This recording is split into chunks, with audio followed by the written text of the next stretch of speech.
Si tu veux savoir une des erreurs les plus courantes que nous faisons dans la relation avec notre homme, alors cette vidéo, elle est pour toi. Salut les joyeuses rebelles. Alors oui, effectivement, aujourd'hui, une vidéo sur une des erreurs que nous faisons, je trouve, le plus, en tout cas que j'entends aussi beaucoup se faire dans notre milieu féminin. Bien entendu, ça peut concerner aussi les hommes, hein, pas de souci là-dessus, mais je me concentre sur nous en tant que femmes. Eh bien, c'est ce besoin que nous avons d'être rassurés. Ce besoin qui va créer quelque chose de souffrant dans la relation, quelque chose qui va être compliqué à gérer pour notre homme. Ce besoin d'être rassuré, ça peut se poser sur plusieurs plans. Besoin d'être rassuré oralement, besoin d'être rassuré par le toucher, besoin d'être rassuré au niveau énergétique, besoin d'être rassuré donc par les mots peut-être qui vont dire ben voilà, dis-moi que tu m'aimes, dis-moi que je suis belle, regarde-moi plus souvent, qu'est-ce que tu en penses de moi, de ce que je dis, de ce que je fais, voilà, toujours des besoins d'être rassuré. Alors, c'est sûr que ce besoin d'être rassuré, de voir que l'autre nous voit et qu'il nous aime grâce au regard qu'il porte sur nous, ça peut être un désir légitime, mais si c'est récurrent parce que répété, alors là, ça devient un besoin. Et ce besoin montre juste l'insécurité que tu portes, que je porte, que nous portons, pour beaucoup d'entre nous. C'est comme si c'était une soif qui n'était jamais repue, comme si c'était un puits sans fond, et on est là vers notre mec. Allez, vas-y, regarde-moi, dis-moi ça, dis-moi ci. Alors si c'est fait sur le ton de la plaisanterie, donc d'une façon très légère et d'une façon, je veux dire, très en pointillé dans notre quotidien, pourquoi pas? Le souci, c'est que quand nous agissons de cette façon-là et que réellement nous sommes dans un besoin, que réellement il y a quelque chose qui crie à l'intérieur de nous, eh bien notre attitude, elle va changer. Et que ça ne va plus être une demande en fait que nous allons faire à notre homme, mais ça va être carrément une exigence. Tu reviens à la charge avec cette attente. Tu as besoin d'être rassuré, tu as besoin d'être réconforté. Et écoute, dans le mot attente, qu'est-ce qu'il y a? Il y a le mot tendre. Et effectivement, quand tu es dans cette attente, quand tu réclames cela, quand tu exiges cela, puisque finalement si c'est une répétition, si c'est récurrent, ça devient pratiquement une exigence, eh bien dans ce mot attente, tu vas entendre le mot tension, tu vas entendre le mot tendu. Et effectivement, c'est ça que ça va procurer dans la relation, dans le climat de la relation, ça va laisser transpirer une tension à l'intérieur de toi. Alors une tension qui va être donnée dans ta voix, dans le son dans la façon dont tu vas poser ta question, ta demande. Donc il va y avoir une tension dans le ton, mais il va y avoir également une tension dans ton attitude, dans quelque chose de plus énergétique, quelque chose de plus impalpable.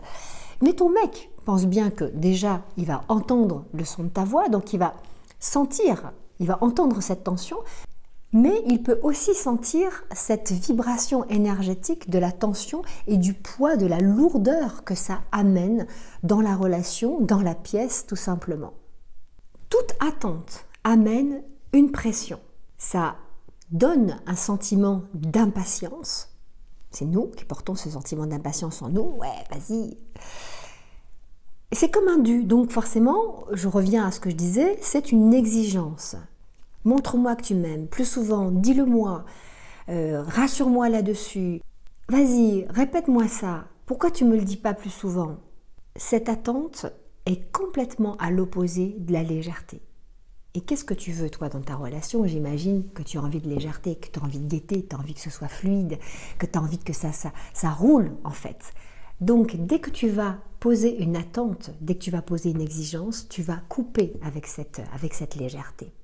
La légèreté, c'est aussi le lâcher-prise. Ça veut dire, je respire, je me détends, je me relaxe et je peux poser une question si j'ai besoin vraiment à ce moment-là d'être rassurée. Mon petit chéri, je me demandais, quand tu me vois comme ça, qu'est-ce que tu en penses? Tu sais, ce serait bon à mes oreilles, ce serait bon à mon cœur. de temps en temps, que tu puisses me dire ça me ferait du bien, etc. Voilà, tu as une façon de dire. Mais là, c'est parce que tu amènes de la légèreté, parce que tu amènes de l'humour, que tu amènes quelque chose qui va exprimer aussi une sorte de lâcher-prise sur la réponse qu'il peut y avoir. Cette attente que tu poses sur ton mec, ça va lui mettre une pression. De toute façon, même si lui, il a des attentes envers toi, ça va te mettre la pression, tu le sais très bien, tu l'as déjà ressenti. D'ailleurs, cette vidéo, elle est pour nous les femmes, parce que c'est à toi que je parle, mais bien entendu, elle peut s'adapter aussi très bien pour des hommes, on est d'accord là-dessus. Donc, cette pression, elle est posée sur ton mec. Alors, on va partir sur l'idée que tu as quand même un homme qui est ouvert, qui n'est pas taciturne, qui a envie d'être quand même dans la communication, qui a envie d'être dans le partage, bien entendu. Si tu as un homme qui sort, qui est dans sa caverne en permanence, qui est fermé comme une huître, qui de toute façon ne parle jamais ou quoi que ce soit, ok, c'est un peu plus compliqué. Mais on va partir sur le postulat que tu as choisi un homme quand même qui a un cœur ouvert et qui a un esprit ouvert aussi. Et il y en a plein. Il y en a plein, je t'assure. Donc, pression sur ton mec. Qu'est-ce qu'il va faire au début? Au début, il va dire oui, ma petite chérie, effectivement, oui, bien sûr, je t'aime, bien sûr, ceci, voilà. Et il le pensera, c'est évident. Mais si tu reviens à la charge parce que ton puits, il est vide et que tu lui demandes de venir remplir ce puits sans fond, à un moment donné, il va plus acquiescer. À un moment donné, il va prendre un peu de recul. À un moment donné, il va se dire, mais ça commence à me saouler, cette histoire. Qu'est-ce qu'elle est en train de me dire? Que finalement, je peux jamais être à la hauteur, que finalement, je peux jamais répondre à ses demandes parce qu'elle réclame en permanence, mais je suis incompétent, c'est ça? Parce qu'en fait, à force de lui réclamer à ton mec ça, ce besoin d'être rassuré, tu le mets en défaut. Tu lui es en train de lui dire que finalement, il répond pas à tes attentes. Et c'est exact. Mais en fait, le problème, c'est pas lui. Les attentes, c'est nous qui les avons. Donc le souci, il vient de notre côté. Mais la répercussion sur ton mec, c'est que lui, il va finir par se sentir dans cette incompétence, ne pas pouvoir remplir aussi quelque part sa part de oui, moi j'aimerais bien que ma femme elle soit bien avec moi, etc. Donc il va pas pouvoir le remplir et donc ça va créer quelque part une sorte de recul, une sorte de je prends de la distance avec la relation, donc avec cette femme qui n'arrête pas de me harceler avec ses demandes et je vais finir par rentrer naturellement dans cette grotte qui et souvent pour les hommes derrière eux et qui souvent leur fait un petit appel, reviens dans ta grotte, reviens dans ta grotte. C'est pas facile pour un homme d'être exposé, c'est pas facile pour un homme, c'est pas forcément dans sa, je vais pas dire dans sa nature, mais les hommes d'aujourd'hui n'ont pas été élevés pour pouvoir rester dans l'accueil, rester dans l'ouverture, rester dans une communication qui soit fluide, parce qu'on ne leur a pas appris, on leur a appris plein d'autres choses. Pour les hommes, être un homme, c'est être quelque part un peu brut de pomme, et bien heureusement, il y a plein de choses qui changent dans ce sens-là. Mais il y a quand même, dans cette ligne d'hommes qui sont derrière eux, il y a quand même cet appel de retourner un peu vers la grotte, vers le silence. Et ce qui va se passer, c'est qu'avec ces exigences, eh bien, il va sentir qu'il va se recroqueviller et un peu se faire un peu l'huître en fait. Et c'est exactement ce que nous ne voulons pas. Et c'est exactement ce qui va se passer. Et que quelque part, c'est par ton attitude, c'est par tes demandes, par ton insistance que tu vas provoquer ce qui te fait le plus souffrir. Donc cet homme, il va se couper pour justement ne plus avoir accès à cette incapacité que tu lui as révélée par ton comportement qui n'était pas un comportement ou une attitude qui permet justement la fluidité, qui permet la communication, qui permet la légèreté et la gaieté dans la relation. Il se terre, il se met dans le silence, il se coupe. Tu te sens isolé. Tu te sens dans la souffrance. Et qu'est-ce qui va se passer? Tu vas crier encore plus ton besoin. Aïe, aïe, aïe. C'est l'escalade, les disputes, les incompréhensions, et puis de l'éloignement. Voilà. Et ça, c'est compliqué en fait. Parce que tout le monde, dans une relation de couple, aussi bien lui que toi, nous avons tous envie de quelque chose de fluide, de quelque chose qui soit bon en fait. Donc moi, ce que je peux t'inviter à faire, c'est de t'interroger sur le besoin que tu as d'être rassuré en permanence. c'est d'aller chercher au-dedans de toi ce que tu réclames à l'extérieur, auprès de ton mec ou auprès de ta femme. Hein, voilà. C'est comment tu peux te rassurer toi-même, comment tu peux t'amener de l'attention, comment tu peux revenir à focuser à l'intérieur de toi pour poser ces vrais besoins. Mais qu'est-ce qui fait que j'ai tant besoin d'être rassurée, d'être réconfortée, d'être sécurisée? Quel est ce besoin? Et réponds-toi en toute sincérité.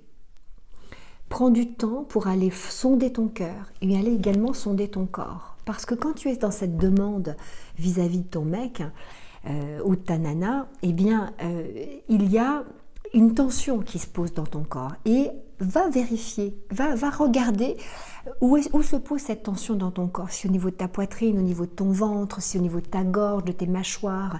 Vois et laisse émerger les images, laisse émerger les émotions qui viennent avec ces sensations que ton corps t'envoie.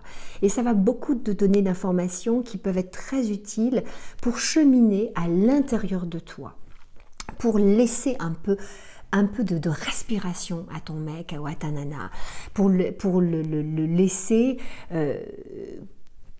laisser libre en fait, et laisser cette possibilité d'avoir une relation qui soit assez élastique, qui soit assez fluide, qui puisse, ok, je me rapproche, je me détends justement comme un élastique, mais en même temps, il y a cet élastique, mais on est toujours en lien. Et que quand il y a trop de demandes, quand il y a un besoin qui t'appartient et qui ne lui appartient pas, et qui devient une exigence, en fait, cet élastique, il est trop en tension. Il est trop en tension, donc ça amène vraiment de la souffrance en fait.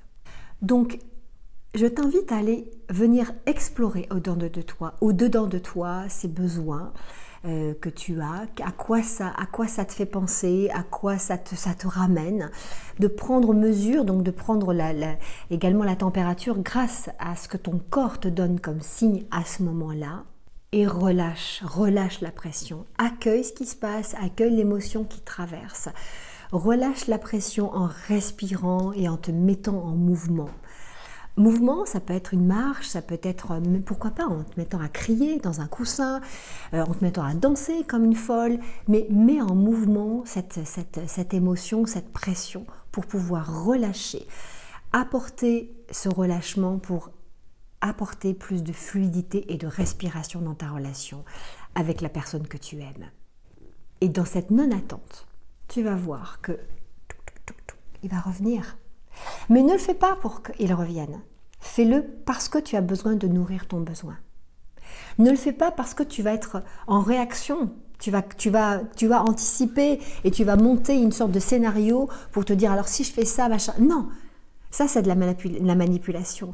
L'idée, c'est que tu prennes soin de toi, que tu t'amènes de l'amour, de la tendresse, de l'écoute par rapport à ton besoin d'être en sécurité pour pouvoir justement t'apporter ce dont il te faut à toi. Et quand tu vas t'amener ce qu'il te faut pour toi, avec toi, donc de toi à toi, tu vas voir que la pression va relâcher et que la personne que tu aimes va pouvoir revenir tout doucement. Pour pouvoir remettre un peu de lien, après ce sera à toi de reposer des choses et de dire à l'autre ce que tu as découvert de ton besoin de sécurité qui était à ce moment-là et qui criait si fort. Alors bien sûr en face, bien sûr, je propose cette vidéo pour nous les nanas, mais bien entendu en face, il doit y avoir aussi un homme, hein, comme je te le disais au début, qui quand même doit pouvoir montrer aussi sa présence, ses intentions, qui doit aussi montrer sa bonne volonté d'être dans le lien, de nourrir le lien, bien entendu. D'ailleurs, je vais faire une vidéo après pour les hommes, parce que j'ai envie de leur expliquer certaines choses. Pas de leur donner des leçons, mais de leur expliquer le point de vue de la femme. Donc, qu'est-ce qui se passe pour nous dans notre cœur, hein, pour la plupart d'entre nous dans notre cœur, quand on a un homme qui est dans cette fluidité, qui est dans cette ouverture, qui est dans cet accueil, qui est dans cette connexion à son propre féminin, qu'est-ce qui se passe pour nous, qu'est-ce qui est bon pour nous. Voilà, donc c'est prévu, hein, bien sûr, hein, mesdames, c'est prévu. Mais ce qui est prévu aussi, de mon côté, c'est que je suis en train de créer une série de vidéos pour pouvoir aller voyager dans l'autonomie du féminin, pour pouvoir comprendre, pour ressentir, pour trouver pour se guérir en fait. Voilà, donc il y a plein de vidéos que je suis en train de construire là déjà, donc je les construis déjà intellectuellement, après je vais voir un peu comment je vais passer mon message, si je peux me faire également aider par des cartes, parce que j'aime bien tirer des cartes aussi, ça peut aussi m'aider dans le cheminement du message que je voudrais te faire passer. Donc ben voilà, déjà si tu as envie d'être accompagné d'une façon assez informelle par ces vidéos, ben, je te propose en bas d'aller t'inscrire sur ce lien pour pouvoir recevoir ces vidéos et plus encore. Voilà, donc j'ai envie qu'on s'occupe de ça, toutes ensemble. Bien sûr, c'est souvent la thématique de mes stages. Et là, j'ai envie de partager ça aussi d'une façon plus légère et plus informelle au travers des vidéos. Donc, ben, je te retrouve très bientôt. Et puis, si tu as envie de voir le reste de mon travail, tu sais que tu peux me retrouver sur mon site lecoeurdesoi.fr. Et je te souhaite tout plein de belles choses et de vraiment aller sonder ton besoin d'insécurité. Qu'est-ce qu'il veut dire pour lâcher l'affaire vis-à-vis de l'autre et puis surtout venir t'occuper de toi. Parce que s'il y a une chose que nous devons faire dans notre vie, c'est prendre d'abord soin de nous. C'est la chose la plus essentielle, hein. C'est nous qui vivons notre vie et l'autre ne va pas faire les choses pour nous. Il ou elle peut juste être un témoin de ce que nous faisons pour nous-mêmes. Voilà, joyeuse rebelle, je te fais de belles bises, je te dis à très bientôt pour une prochaine vidéo et pour la suite sur l'autonomie affective de la femme et bien sûr ça touchera aussi les hommes, évidemment. Bye bye.